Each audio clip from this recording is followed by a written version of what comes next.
بابا انا عايز فلوس. حاضر يا حبيبي، اللي انت عايزه. محتاج قد ايه؟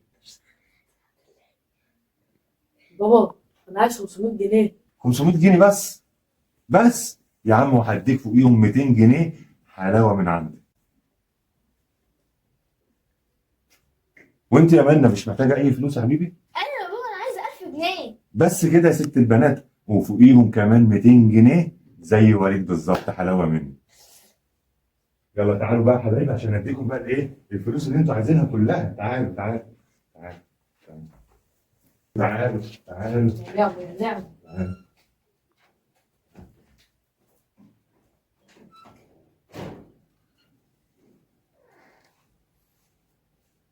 على 1000 جنيه. آه. ده برنامج غبي شبه صاحبتك. المفروض يسموه ضرب في الابناء. الله يسامحك يا نور. ماشي.